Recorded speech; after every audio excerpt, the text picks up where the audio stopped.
या देवी सर्वभूतेषु मातृरूपेण संस्थितः नमस्तस्यै नमस्तस्यै नमस्तस्यै नमो नमः। या देवी सर्वभूतेषु शक्तिरूपेण संस्थितः नमस्तस्यै नमस्तस्यै नमस्तस्यै नमो नमः। या देवी सर्वभूतेषु देवीरूपेण संस्थितः नमस्तस्यै नमस्तस्यै नमस्तस्यै नमो नमः। नमो देवे महादेवे शिवार्थे सततं नमः। नमः प्रकृते भद्राये नियतं प्रणतस्मत। गणनाथ सरस्वती रवि शुक्रं बृहस्पति पंचैतानि स्मरे नित्यं महापातकनाशनं महापातकनाशनं।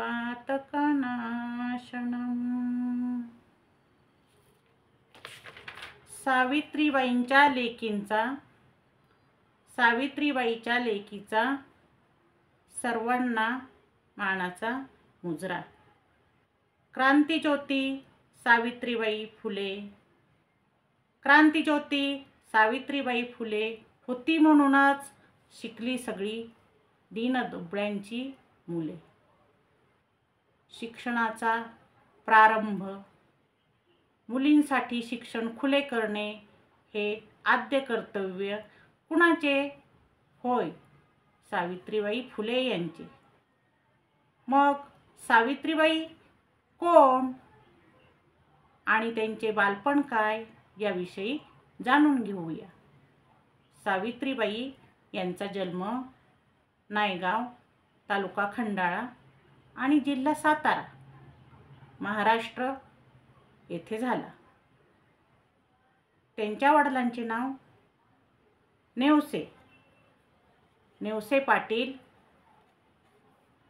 खंडोजी नेवसे पाटील हे एक प्रख्यात व्यक्ती होते। नायगाव या गावचे ते पुढारी म्हणजेच पाटील होते। आई लक्ष्मीबाई ही एक गृहिणी होती आणि खंडोजी नेवसे पाटील आणि लक्ष्मीबाई यांच्या पोटी हे दिव्य कन्यारत्न जन्माला आले। लांब सडक नाक, टपोरे डोळे, रुंद बांधा आणि उंच अशी शरीरयष्टी असणारी ही सावित्री खरोखरच सावित्री होती। एक मौल्यवान हिराच होता। जो सावित्रीला पाही तो म्हणे ही मुलगी पुढे खूप मोठी होणार। असेच व्यक्तिमत्व बालपणापासून सावित्रीचे होते। सावित्रीचे खेळण्याचे लहान वय, उनाड वय पहा। या वयातलीच एक छोटीशी गोष्ट।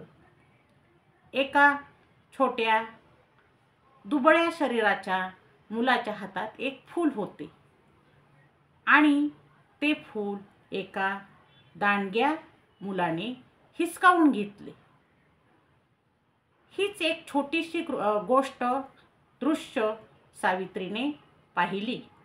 लहान होती सावित्री आणि तिला त्या दणकट मुलाचा असा राग आला की तिने एक चपराक त्या मुलाच्या तोंडात पाहून दिली। पहा, स्वभावताच अन्याय सहन न करणारी ही सावित्री। एका झाडावर पक्ष्यांचे घरटे होते आणि त्या घरट्यात पक्ष्यांची पिल्लं होती, अंडी होती। तेथे एक नाग आला आणि तो नाग त्या पक्ष्यांची पिल्ले आणि ती अंडी यांची नाश करू लागला. हे दृश्य सावित्री पाहत होती आणि तिने काय केले? सावित्रीने त्या नागाला ठेचून ठेचून मारले. अशी ही लहानपणीपासून धाडसी वृत्तीची सावित्री हळूहळू मोठी होत होती. आई आणि वडील सुद्धा म्हणत असत, सावित्री तू खूप मोठी होशील, सावित्री तू खूप मोठी होशील. लहानपणी एकदा एक ख्रिश्चन मिशनरी त्यांच्या घरी आला आणि त्याने सावित्रीला एक पुस्तक भेट म्हणून दिले. ते पुस्तक सावित्रीने जपून ठेवले. पहा, त्यावेळेस काही शिकण्याची साधने नव्हती आणि सोयसुद्धा नव्हती. शिक्षण हे कुणालाच माहीत नव्हते. लहान वयातच मुलामुलींची लग्ने करून दिली जात असत आणि लहानपणापासूनच संसार हा सर्वजणांच्या माथी मारला जात असे. अशा परिस्थितीत सावित्रीने वयाची 9 वर्षे पूर्ण केली. 3 जानेवारी 1831 साली सावित्रीचा जन्म आणि 9 वर्षे वय झाल्यानंतर सावित्रीचे लग्न जमले. सावित्रीचे लग्न 1840 साली ज्योतिराव फुले यांच्याबरोबर झाले. 9 वर्षाची ती लहानशी सावित्री म्हणजे त्या काळातली ती मोठी नवरी बरं का. आणि ही आपल्या पतीबरोबर सासरी आली. नायगावमध्ये पाटलांची लेक आणि खेळून खाल्लेले दिवस. आता ती सासरी आली. सासरी ज्योतिराव यांच्याबरोबर आल्यानंतर घरामध्ये सासू नाही, म्हणजेच ज्योतिरावांची आई लहानपणीच निवर्तली होती आणि सासरे आणि एक सगुणाबाई नावाची फुले यांची मावस आत्या हे घरात असत. सगुणाईनेच महात्मा ज्योतिबा फुले यांना लहानाचे मोठे केले, कारण त्यांची आई ज्योतिबा हे 9 महिन्याचे असतानाच निवर्तली होती. सगुणाबाई सोज्वळ स्वभावाची होती. ती सुद्धा काम करत असे. ती एका ब्रिटिश अधिकाऱ्याच्या घरी त्यांची मुले सांभाळण्याचे काम करत असे. तेव्हा त्यांच्या नेहमी संपर्कात राहून तिला इंग्रजी भाषा ही बोलता येऊ लागली होती आणि ती कळत देखील होती. सगुणाबाई या निरक्षर होत्या, परंतु नेहमी सहवासात असल्यामुळे त्यांनी इंग्रजी आत्मसात केली होती आणि याचेच धडे आता त्या ज्योतिराव फुले यांना देऊ लागल्या होत्या. शिक्षणाचं महत्त्व काय हे ज्योतिरावांना त्या समजून सांगू लागल्या होत्या. जेव्हा सावित्रीबाई आणि ज्योतिराव यांचा विवाह झाला त्यावेळी नुकतेच ज्योतिराव फुले यांचे प्राथमिक शिक्षण पूर्ण झाले होते आणि सावित्रीबाई या तर निरक्षरच होत्या, म्हणजे त्या कधी शाळेतही गेल्या नव्हत्या. अशा परिस्थितीत सगुणाबाई त्यांना ज्योतिराव फुले आणि सावित्रीबाई सगुणाऊ असे म्हणत. सगुणा आऊ म्हणजेच सगुणाऊ असा शब्द त्यांच्या बाबतीत उच्चारला जात असे. या सगुणाऊने प्रेरणा दिली आणि ज्योतिराव फुले यांना सांगितले की आपल्या समाजातील मुली ही शिकली पाहिजेत, तेव्हा तू काहीतरी प्रयत्न कर. ठीक आहे, मुलांचे शिक्षण मी करू शकेल, पण मी शिक्षक असल्यावर मुली शाळेत येतील का? मुलींचे आईवडील त्यांना शाळेत येऊ देतील का? तर या प्रश्नाचे उत्तर नाही असेच होते. मग काय करायचे? मोठा यक्ष प्रश्न ज्योतिराव फुले यांच्या पुढे उभा राहिला. असेच पेरणीचे दिवस होते. सगुणाबाई सावित्रीबाई हे ज्योतिराव सर्वजण शेतात गेले होते. पेरणीचे काम चालू होते आणि त्यावेळी त्यांनी पाहिलं की प्रत्येक धान्याचा कण हा स्वतःला जमिनीमध्ये गाडून घेत होता. हे ज्योतिराव फुले यांच्या निदर्शनास आले. त्यांनी त्यावर विचारमंथन केले आणि त्यांना असे वाटले की हा प्रत्येक कण ज्यावेळी जमिनीत गाडून घेईल तेव्हाच त्याचे ताट तयार होईल. म्हणजे ज्वारी किंवा बाजरीचे जे उगवून रोप तयार होते त्याला ताट असे म्हणतात आणि त्या ताटालाच पुढे कणसे येतील, म्हणजेच धान्याची निर्मिती होईल. हे ज्योतिराव फुले यांनी यावर विचारमंथन केले. मग आता काय करायचे? त्यांनी हातात एक काठी घेतली आणि सावित्रीला हाक दिली. सावित्रीला ते प्रेमाने साऊ अशी हाक देत. साऊ, इकडे ये. हातातली काठी साऊने पाहिली आणि मनातून घाबरली. तिला वाटले, काय झाले? मी काय केले? हातात काठी घेऊन मला आवाज का देत आहेत? परंतु तिने आपला पदर सरसावला आणि ज्योतिराव फुले यांच्याकडे गेली. ती ज्योतिराव फुले यांना शेटजी असे म्हणत असे. ती गेल्यानंतर तिने विचारले, शेटजी, काही चुकले का माझे? काय झाले? नाही, तू पाहतेस ना प्रत्येक धान्याचा कण कसा स्वतःला जमिनीत गाडून घेत आहे आणि त्याने जर स्वतःला गाडून घेतले नाही तर उद्या धान्य पिकेल का? नाही, पिकणार नाही.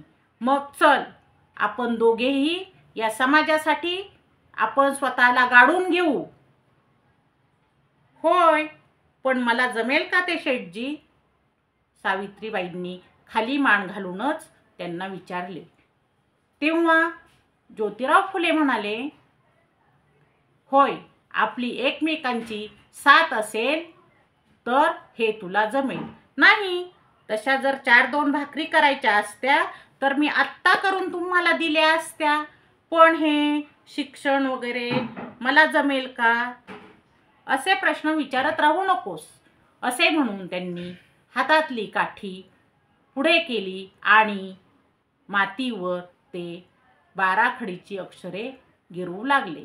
साऊ म्हण अ, साऊ म्हण प, साऊ म्हण ग.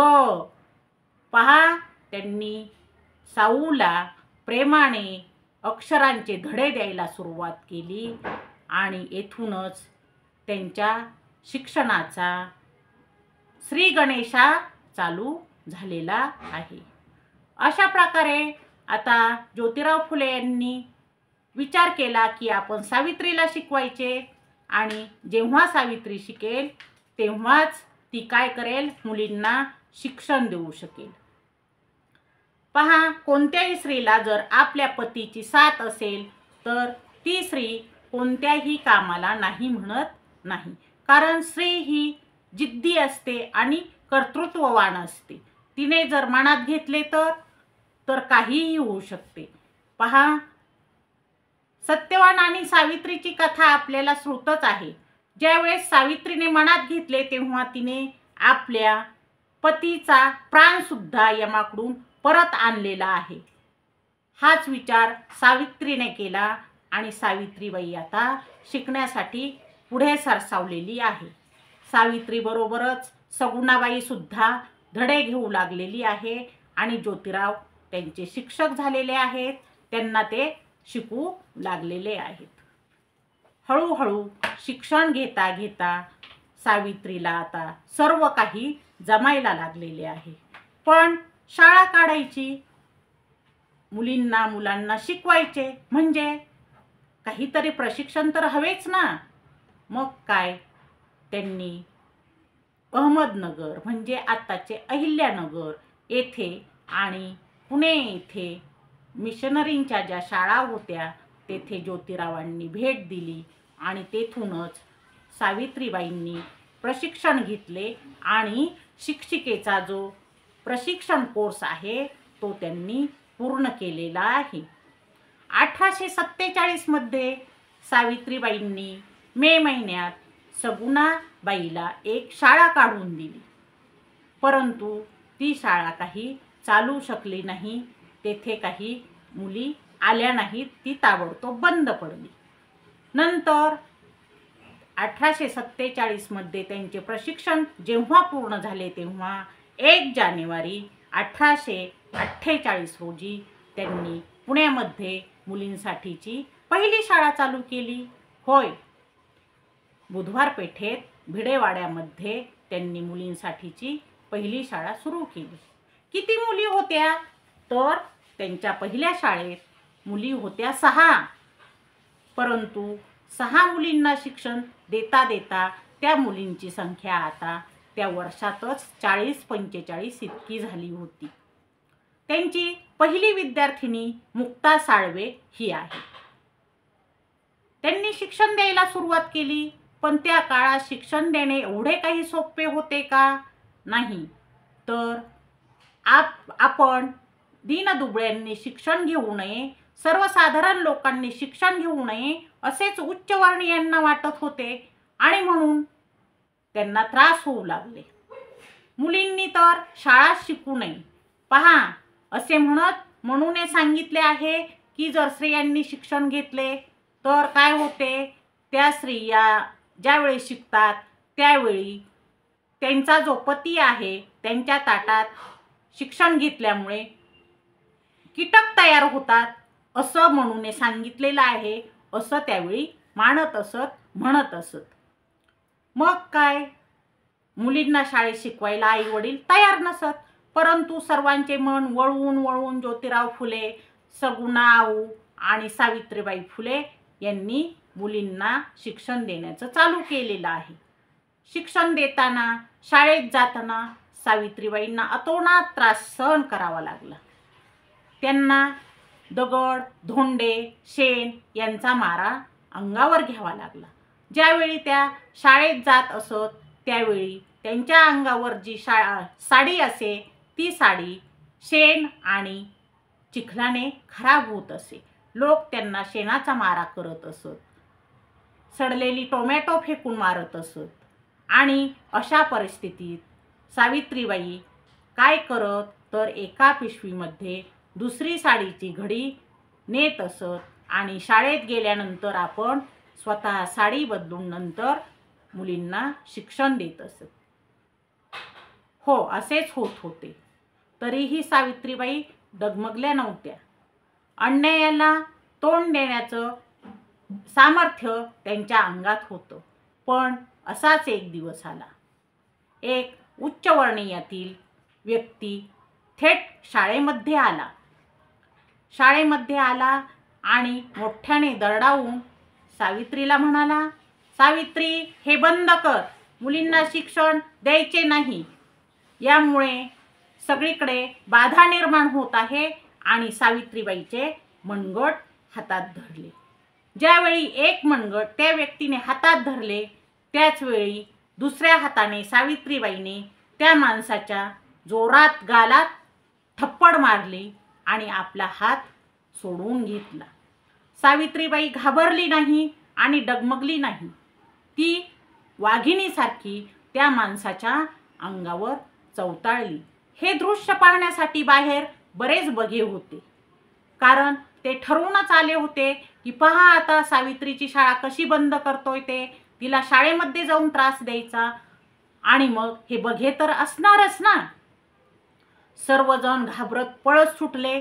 ज्यावेळी सावित्री त्या उच्चवर्णीय माणसाच्या मागे धावू लागली आणि तिने वाघिणीसारखं रूप धारण केलं. होय, सावित्रीने अन्यायाला तोंड देण्यासाठी सामर्थ्याने लढायचंच ठरवलं होतं, म्हणून ती आता सामर्थ्यशील झाली होती आणि त्या व्यक्तीचा पाठलाग करू लागली होती. तो माणूस तिथून पळून गेला, परंतु नंतर तो थोड्या वेळाने सावित्रीबाई यांच्या घरी गेला.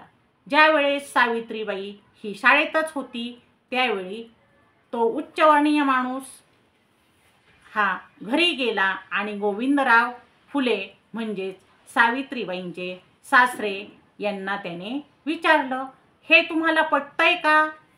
मुलींना शाळा शिकवणं हे आपल्या रीतीमध्ये बसतंय का? आणि त्यांच्यावर आगपाखड केली. त्यानंतर तो माणूस निघून गेला. परंतु झाले भलतेच. गोविंदराव हे स्वभावाने तापट होते आणि त्यांना सुद्धा वाटले समाजाच्या विरुद्ध आपण जायचं नाही. आपलं जे चाललेलं आहे ते चांगलं आहे. आपण शेती करतोय, भाजीपाला फुले विकतोय आणि आपली गुजराण करतोय, हे एवढं बास आहे. आपल्याला या समाजाच्या विरुद्ध जायचं नाही. परंतु ज्योतिराव आणि सावित्री यांना आता हे मान्य नव्हतं. त्यांनी जे ध्येय ठरवलं होतं ते ध्येय त्यांना आता पूर्ण करायचं होतं. त्यावेळी ज्योतिराव घरी आले आणि वडिलांनीच मुलाला विचारले, हे आता बंद करायचं की नाही ज्योतिबा तुला? तेव्हा ज्योतिराव यांनी ठाम उत्तर दिलं, नाही, मी आता या समाजाची काळजी घेणार आहे. समाजातील दलितांना, दुबळ्यांना मी शिकवणार आहे आणि त्यांना मी शिक्षण देणार आहे. होय, तुला हेच करायचं ना? गोविंदराव यांनी निक्षून सांगितले, चल, चालता हो इथून. माझ्या घरात हे असले थेर चालणार नाहीत. पहा, खाली मान घातली ज्योतिराव फुले यांनी आणि अंगावरच्या कपड्यानिशी ते बाहेर पडले. सावित्री आतमध्ये होती. तिने वडिलांचे आणि मुलाचे बोलणे ऐकले. तेव्हा तीही आपल्या नेसत्या कपड्यानिशी बाहेर आली आणि तिने ज्योतिरावांना विचारले, शेठजी, चाललात तुम्ही? होय सावित्री, मी जातो. मी आता येथे राहत नाही. तुम्ही जाता आणि मग मी इथे का राहू? जिथे पती असेल तिथे मी जायचं असतं. नाही सावित्री, तू एका पाटलाची मुलगी आहेस आणि मला काय, मी कुठेही राहील. मला कुठे आसरा नाही. तू कुठे माझ्याबरोबर येणार? तुम्ही जिथे राहणार तिथे मी येईल. आपण रस्त्यावर राहू, पण मी तुमची साथ कधी सोडणार नाही. आणि हातातले काम तसेच टाकून सावित्रीबाई आपल्या पतीच्या खांद्याला खांदा लावून ही बरोबर निघालेली आहे. तिने आपलं सासरचं जे वैभव आहे ते तिथंच सोडलेलं आहे. हो, तिथंच सोडलेलं आहे. वैभव होतं. ज्योतिराव फुले यांच्या वडिलांकडे खूप वैभव होतं. पहा, 1869चा काळ आहे आणि आपल्याला सर्वांना ज्ञातच आहे टाटा उद्योग समूह हे नाव. तर 1869 या वर्षामध्ये या टाटा उद्योग समूहाचा जो टर्नओव्हर होता तो त्यावेळी 20,000 रुपये इतका होता. परंतु त्याच वर्षामध्ये ज्योतिराव फुले यांची जी कंपनी आहे तिचा टर्नओव्हर हा 21,000 रुपये होता. होय, त्यावेळेचे 20,000 आणि 21,000 यांना किंमत खूप होती. म्हणजेच त्यावेळेस सोन्याचा जर भाव आपण पाहिला तर हा 10 रुपये तोळा इतका होता. मग त्याप्रमाणे तुम्ही हिशेब करा की 20,000 किंवा 21,000 या रकमेचं मूल्य आत्ताच्या रकमेमध्ये किती आहे ते. म्हणजेच यांचं काय इतका टर्नओव्हर होता, तर त्यांची पुन्हा कमर्शियल कॉन्ट्रॅक्टिंग कंपनी होती. शेअर मार्केटमध्ये त्यांचं एक नाव होतं. ज्योतिराव फुले एक अर्थतज्ञ होते, उद्योगपती आणि कार्यकारी संचालक सुद्धा होते. हे पहिल्यापासून खूप श्रीमंत माणसं होती. त्यांना पेशव्यांनी पुणा येथे शेत जमीन दिलेली होती आणि तिथे ते फुले भाजीपाला यांचं उत्पन्न करून त्यावेळी ते तो झालेला माल जो आहे तो मुंबई येथे ट्रान्सफरने पाठवत होते. अशा वैभवात राहिलेल्या सावित्रीने आणि ज्योतिराव फुले यांनी आता रस्त्याचा मार्ग धरलाय. कुणासाठी धरलाय? समाजातील दीनदलितांसाठी, दुबळ्यांसाठी त्यांनी आता स्वतःचे वैभव सोडून, घर सोडून त्यांनी रस्त्याचा मार्ग धरलेला आहे. पण पहा, कुठेतरी परमेश्वर उभा असतो आणि परमेश्वर हा सहाय्य करतच असतो. त्याप्रमाणेच त्यांचे मित्र उस्मान शेख यांनी सावित्रीला आणि ज्योतिराव फुले यांना आसरा दिलेला आहे आणि उस्मान शेख याच्या आश्रयाने ते आता पती पत्नी दोघे जण स्वतःच्या वडिलांपासून विभक्त राहू लागले आहेत. कशासाठी? तर दीनदलितांची सेवा करण्यासाठी. सावित्रीने आपलं शिक्षणाचं कार्य चालू ठेवलेलं आहे आणि ज्योतिराव यांचं सुद्धा कार्य चालूच होतं. पहा, त्यांनी 1948 ते 1952 या 4 वर्षाच्या काळातच 18 ठिकाणी शाळा उघडलेल्या आहेत. पुणे, सातारा या जिल्ह्यांमध्ये त्यांनी 18 शाळा उघडलेल्या आहेत. मध्येच त्यावेळी सगुणा आऊ यांचे सुद्धा निधन झाले आणि या निधनाने हे पती पत्नी दुःखी झाले. त्यांच्यावर जणू संकट कोसळलं असं त्यांना वाटलं. पण त्यांच्या कार्यात त्यांना काही स्त्रियांनी सुद्धा सहकार्य केलेलं आहे आणि या फातिमा शेख, सरस्वती गोवंडे, सरस्वती जोशी, शांताबाई चौधरी यांनी सहकारी शिक्षक म्हणून काम केलेलं आहे. फातिमा शेख या मुस्लिम समाजातील पहिल्या शिक्षिका मानल्या जातात. त्यांनी सावित्रीबाई फुले यांना मदत केलेली आहे, सहकार्य केलेलं आहे आणि आता त्यांच्या 18 शाळांबरोबरच ख्रिस्ती मिशनऱ्यांच्या सुद्धा 14-15 शाळांमध्ये सावित्रीबाई फुले आणि त्यांच्या सहकारी शिक्षिका यांनी अध्यापनाचे कार्य हे प्रभावीपणे चालू ठेवलेले आहे. 1952 साली त्यांना आदर्श मुख्याध्यापिकेचा पुरस्कार ब्रिटिश सरकारने दिला आणि त्यांचा सत्कार केला.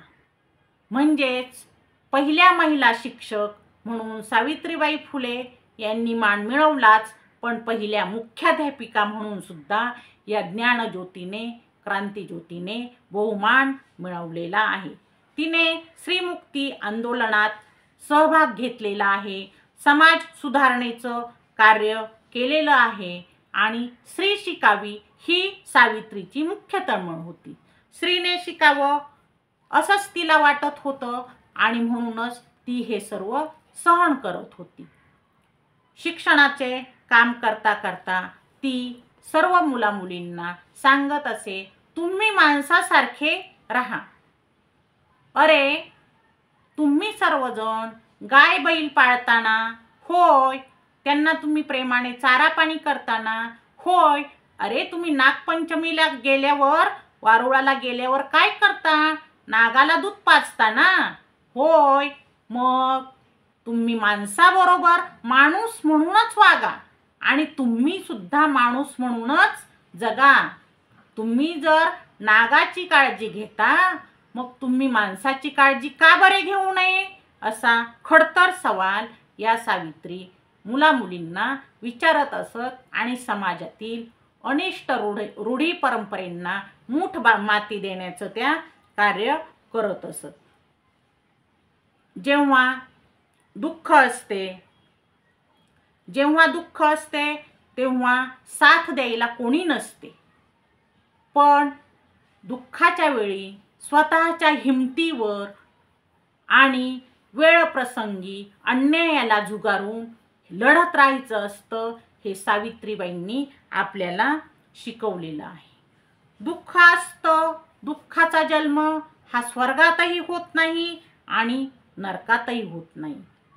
पहा, दुःख आहे याचा जन्म आत्म्यात नसतो, आणि पिशाच्यात सुद्धा नसतो. पण पुनर्जन्म, पुन्हा येणारा जन्म आणि जो पूर्वीचा जो जन्म आहे यात सुद्धा हा दुःख नसतं. मग हे दुःख कशात असतं? तर हे दुःखाचं एकमेव कारण म्हणजे त्या मनुष्याची तृष्णा आहे. आणि ह्या मनुष्याची तृष्णा जर भागली नाही तर तो मनुष्य हा कायमच दुःखी राहतो, कायमच दुःखी राहतो. मग काय करायचं? यासाठी या पती पत्नींनी ठरवलं, यासाठी मनुष्याला शिक्षण द्यायचं. मनुष्यानं शिकलं पाहिजे आणि तरच त्याची ही दुःखाची तृष्णा आहे ही कमी होईल असं या पती पत्नींना वाटत असे.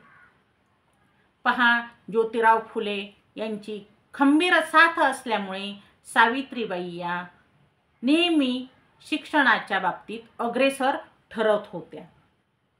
आपले पती ज्योतिराव फुले हे महान विचारवंत आहेत आणि त्यांच्यामुळे आपल्याला समाज सुधारणा करता येते, ते समाजसुधारक आहेत असे सावित्रीबाईंना नेहमीच वाटत असे. सावित्रीबाई या सुद्धा एक कवयित्री होत्या. त्यांनी सुद्धा काव्य फुले हा सुंदर एक कविता संग्रह लिहिलेला आहे. तर काव्य फुले ह्या संग्रहामध्ये त्यांनी कोणत्या विषयांवर कविता केल्यात? तर सामाजिक रीती आणि बंधनं हा त्यांचा मुख्य विषय काव्य फुलेमधला.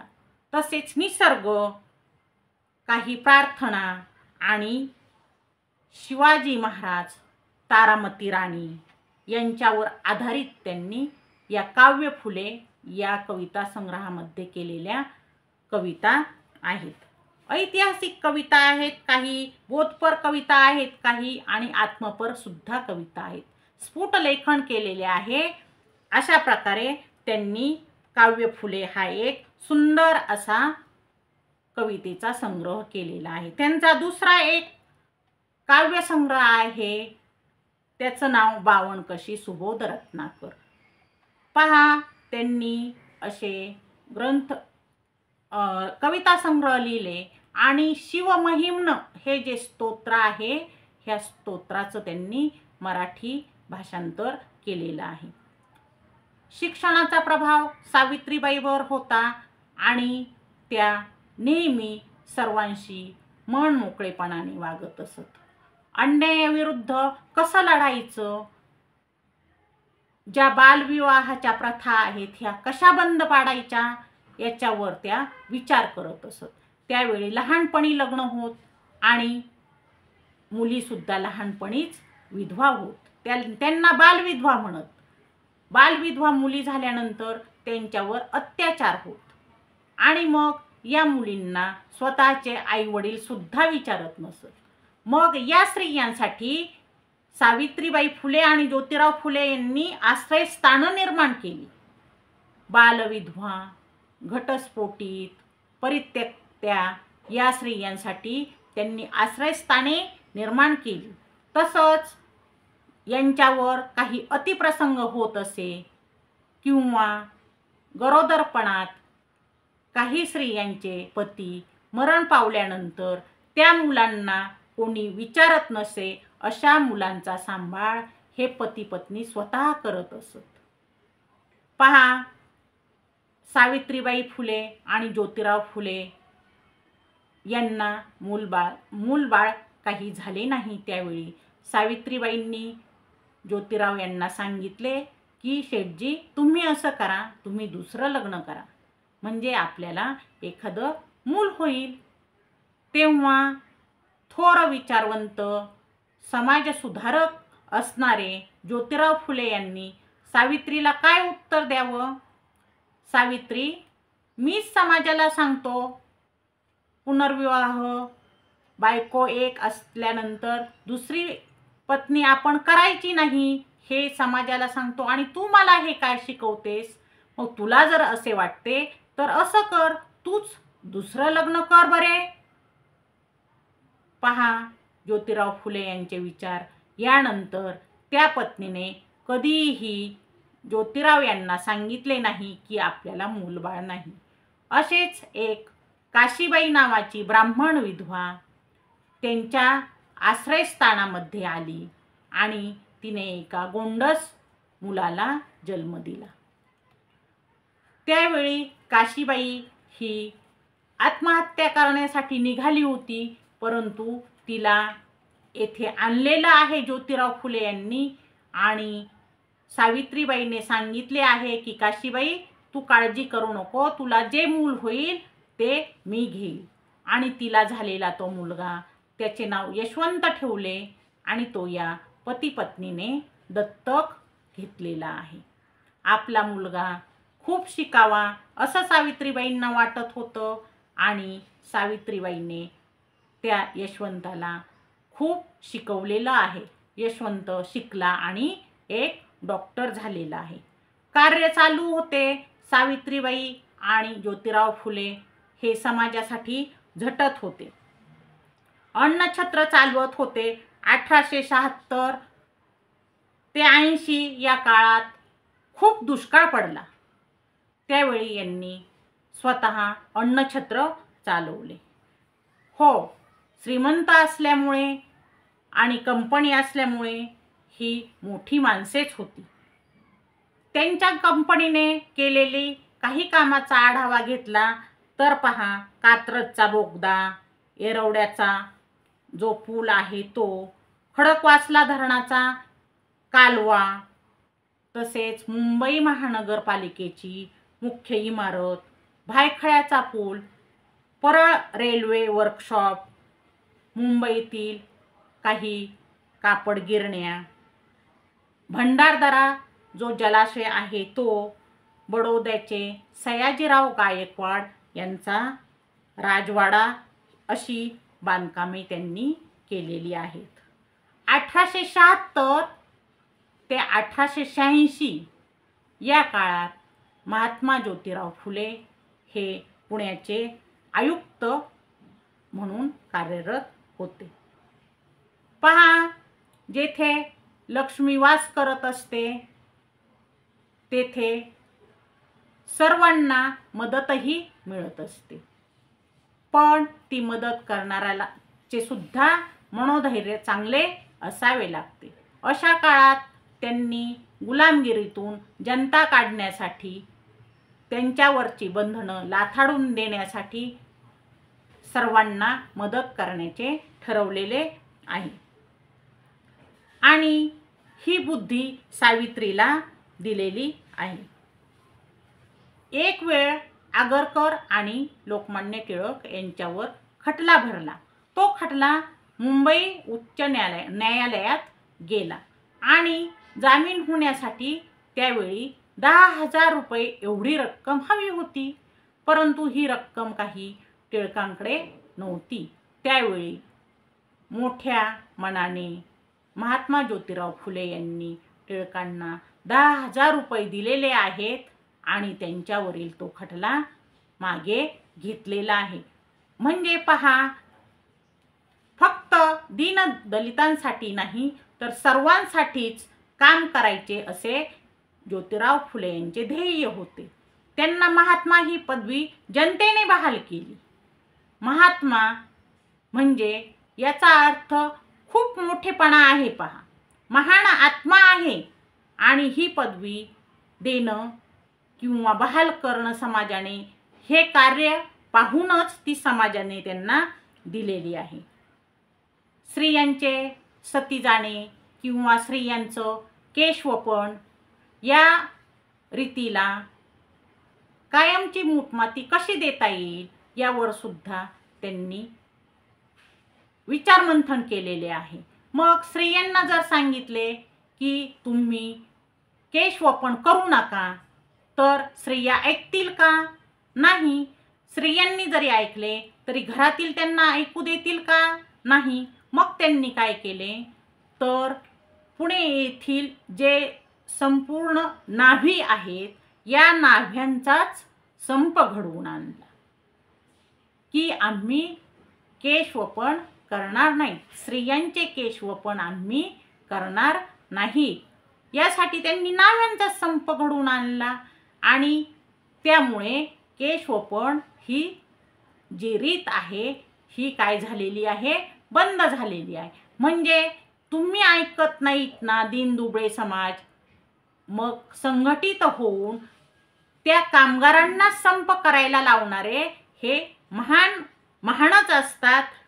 आणि असे हे महान ज्योतिबा आहेत. यांनी 1873 साली सत्यशोधक समाजाची स्थापना केली. समानता हा या सत्यशोधक समाजाचा एक भाग होता. सर्वांनी समानतेने वागायचं यासाठी सत्यशोधक समाज त्यांनी स्थापन केलेला आहे. ती तारीख आहे 24 सप्टेंबर 1873. काम चालू होते. ज्योतिरावांना आणि सावित्रींना त्रास देणारे सुद्धा त्रास देत होते. परंतु जेव्हा माणूस पुढे चालत असतो तेव्हा मागून हे कुत्रे भुंकत असतात असं म्हणून ज्योतिराव आणि सावित्रीबाई हे पुढे पुढे चालत होते. परंतु त्यांच्या परखड व्यक्तिमत्वापुढे आता उच्चवर्णीय समाज सुद्धा काही बोलणे बंद झाला होता आणि यांचं महान कार्य जनतेला कळू लागलं होतं. हळूहळू शिक्षणाकडे सर्वांनी येण्यास प्रारंभ केलेला आहे. मुले मुली शाळेत येऊ लागलेली आहेत आणि सावित्रीबाई ह्या आपले कार्य चालू ठेवत आहेत. अशातच काही दिवसात 1890 मध्ये ज्योतिराव फुले यांचं देहावसान झालेलं आहे आणि त्यावेळी तर गंभीर परिस्थिती निर्माण झालेली आहे. ज्योतिराव फुले निवर्तले. त्यांचे अंतिम संस्कार करायचे होते, परंतु यशवंताला सनातन लोकांनी, उच्चवर्णीय लोकांनी मूठमाती करू दिली नाही. ते विरुद्ध उभे राहिले आणि त्यावेळी सावित्रीच्या डोळ्यात अंगार होता. सावित्रीचे डोळे रागाने लाल झाले होते आणि तिने स्वतः ज्योतिरावांच्या चितेला अग्निडाग दिलेला आहे. ती स्वतः पुढे येऊन तिने ते कार्य उरकवलेलं आहे. 1890 मध्ये ज्योतिराव फुले निवर्तल्यानंतर सावित्रीबाईंनी आपले कार्य हळूहळू पुढे चालू ठेवलेले आहे आणि हे कार्य चालू असतानाच यशवंत सुद्धा आपले डॉक्टरकीचे शिक्षण घेत होता. काम चालू होते. लोक हे अधिकारशाहीला आता घाबरत नव्हते, परंतु हे सगळं वरवर दिसत होतं. पण काही व्यवस्था ह्या सुद्धा बेईमान असतात, एकाधिकार गेलेले असतात. काही लोक खरं बोलायला सुद्धा घाबरत असतात. अशा वातावरणात दीन दुबळ्यांची सेवा करणे हे काम सोपे नव्हते, हे सावित्रीबाईंना माहीत होते. हळूहळू दिवस सरकत होते आणि 1898 प्लेगची साथ आलेली आहे. प्लेगची साथ आली. 1895 प्लेगची साथ आलेली आहे आणि ही साथ आता पसरत चाललेली आहे. ज्यावेळी प्लेगची साथ चालू झाली तर ही 2-3 वर्ष साथ चालूच होती. ह्या साथीमध्ये दलित वस्तीकडे, दीनदुबळ्यांकडे कुणाचेही लक्ष नव्हते. त्यावेळी स्वतः सावित्रीबाईंनी त्यांना दवाखान्याची सोय करून दिलेली आहे आणि त्यांनी आपल्या शेतामध्ये हॉस्पिटलची सोय केलेली आहे. एक दलित वस्तीतील पांडुरंग नावाचा मुलगा खूप आजारी आहे. ही बातमी जेव्हा सावित्रींना कळली तेव्हा त्या स्वतः वस्तीपर्यंत गेल्या, परंतु त्याला दवाखान्यात आणण्याची काहीही सोय नव्हती. ॲम्ब्युलन्स नव्हती. मग त्या वाघिणीने स्वतःच्या पाठीवर ते 11 वर्षाचे मूल बांधलेले आहे आणि ती दवाखान्यात त्या मुलाला घेऊन आलेली आहे. स्वतः यशवंत तिचा मुलगा हा डॉक्टर आहे आणि मुलाला दवाखान्यात आणून ठेवलेलं आहे. दवाखान्यात आणेपर्यंत प्लेगची लागण ही सावित्रीला सुद्धा झाली आणि सावित्री आणि तो छोटा मुलगा 11 वर्षाचा पांडुरंग दोघंही अत्यवस्थ अवस्थेमध्ये आहेत. अशा वेळी यशवंता आईला सांगत आहे, आई एकच इंजेक्शन शिल्लक आहे, आई मी हे आता कुणाला देऊ?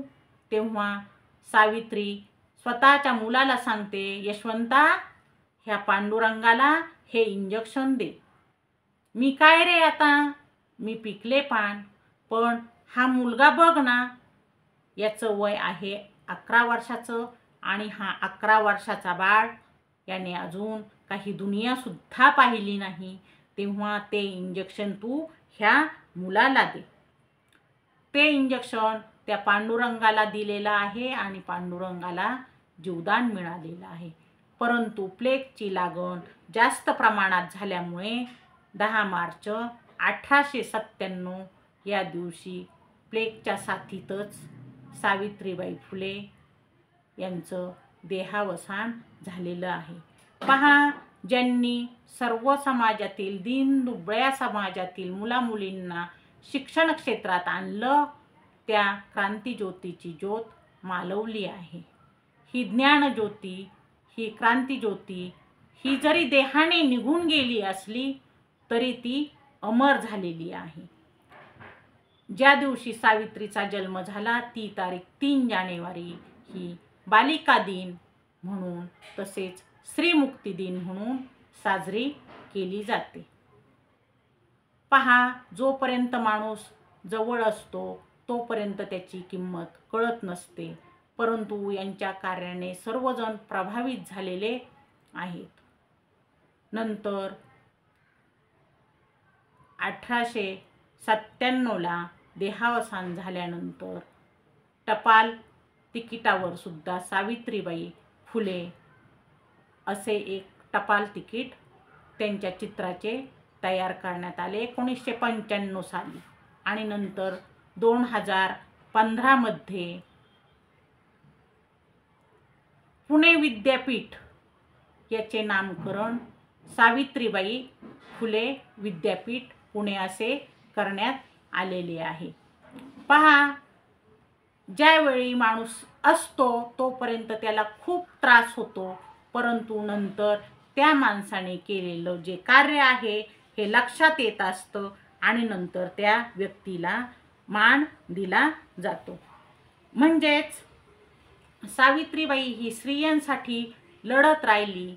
तिने सांगितले, स्त्री ही नुसती स्त्री नाही तर ती माणूस आहे आणि तिला माणूस म्हणून जगू द्या, तिला साक्षर होऊ द्या. पहा, मला तर असे वाटते, जर फुले पती पत्नी जर महाराष्ट्रात जन्माला आले नसते, आपल्या भारत देशात जन्माला आले नसते, तर आपल्या या भारत देशाला शिक्षण क्षेत्रात जाण्यासाठी अजून 100 वर्षे तरी जास्त लागली असती. एवढं कार्य या पती पत्नीचं महान आहे, मोठं आहे. त्यांनी माणसाला स्वतःचा शोध घ्यायला शिकवलेला आहे आणि ते ध्येयाने वेडे झाले होते. ध्येयाने वेडे झाले होते म्हणून त्यांनी इतिहास घडवलेला आहे आणि त्यांनी इतिहास घडवून स्वतःचं नाव अमर केलेलं आहे. जसं झोपेचं सोंग घेतलेल्यांना उठवता येत नाही, जसं झोपेचं सोंग घेतलेल्या माणसांना उठवता येत नाही, तसंच जे एकदा आपल्यातून निघून गेलेले आहेत त्यांना परत आपल्यात आणता येत नाही, हे तितकंच सत्य आहे.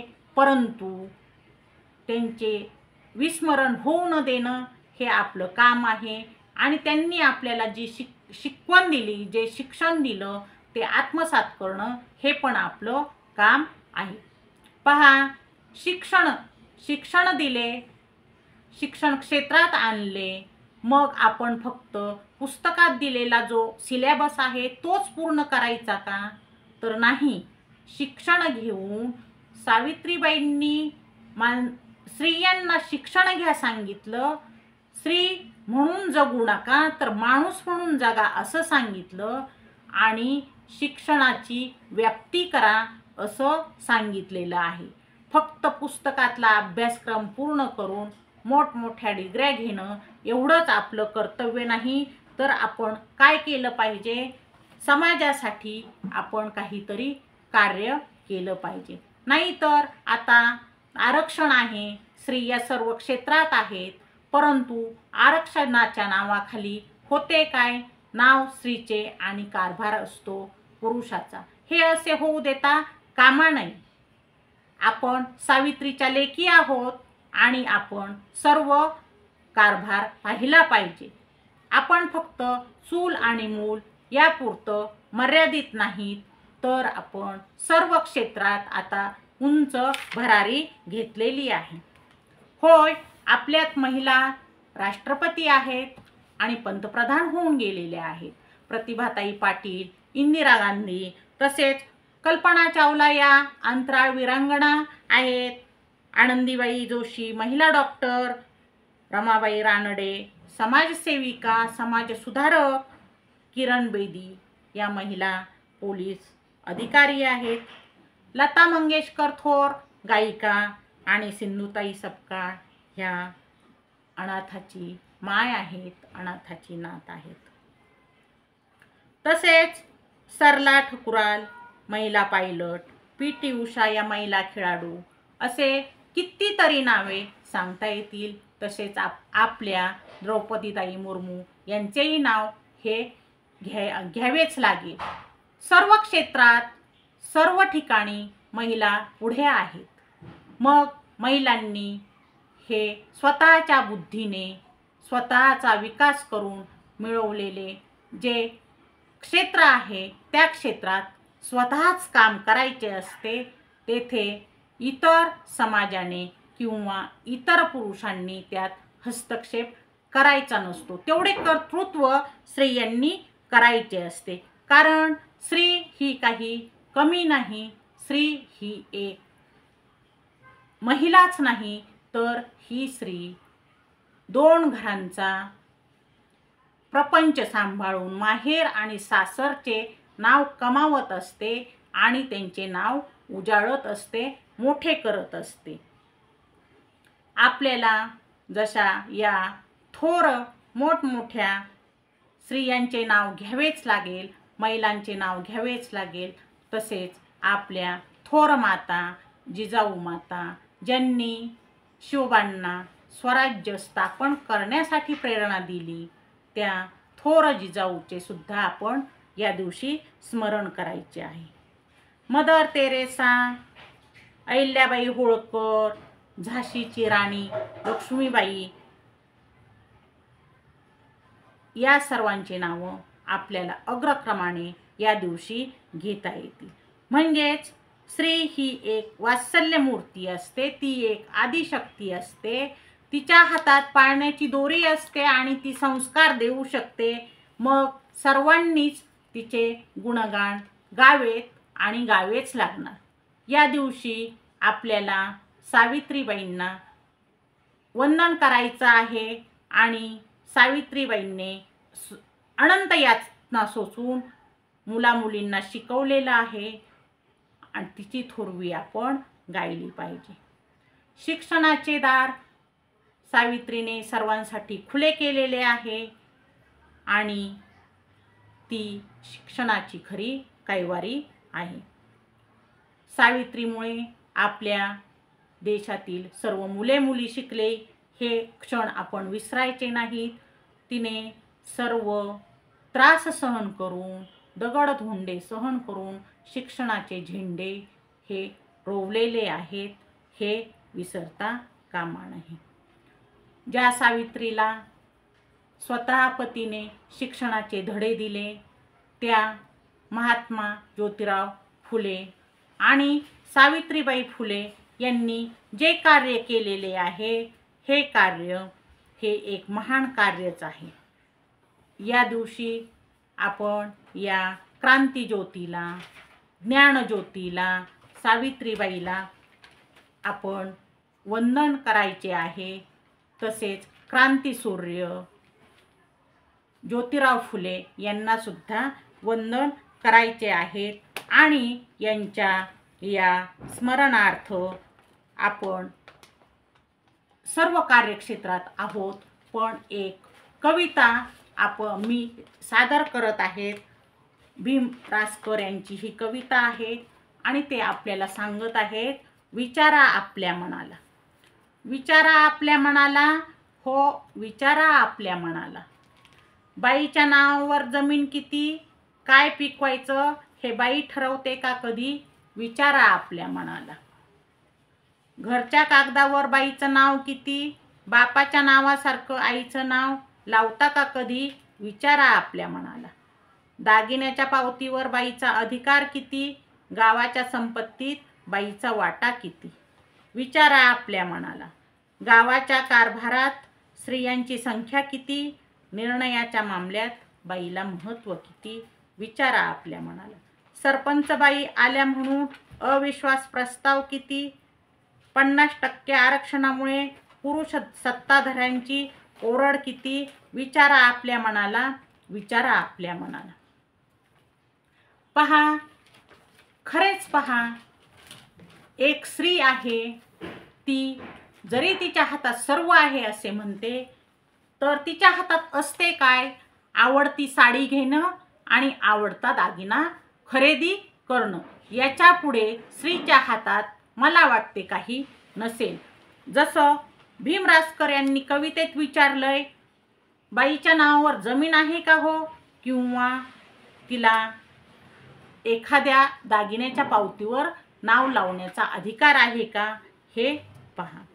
एखादा निर्णय तिला घेता येतो का ते पहा, किंवा तिला एखाद्या गावची सरपंच असली तर तिला तिथे सत्ता टिकून ठेवता येते का ते पहा. तर आपण या पती पत्नी फुले दाम्पत्याला, सावित्री आणि ज्योतिराव फुले यांना आपण मनातून अभिवादन करूया आणि आपण सावित्रीबाई यांनी शाळा चालू करून कशी खंबीर साथ दिली ते पाहूया सावित्रीच्या एका कवितेतून. रंजल्या गांजल्याची सावित्रीबाई होती, साक्षात आई होती. पहिली मुलींची शाळा तिने काढली होती. चांडाळ चौकडीला भ्याली नाही कधी ती, सुडोल देह बांधा सावित्रीबाई होती ती. साक्षात आई होती. अनाथाची नाथ होती, दुःखात साथ होती. तुफान वादळातून समोर जात होती. वैऱ्याला नमविण्याची शक्ती तिच्या ठाई होती. साक्षात आई होती. ज्योतिबा संग होती ती सावली प्रेमाची. रूढीच्या साहाय्याने पती पत्नी जोमाने ज्योतीला लेखणीची सावित्री शाई होती. साक्षात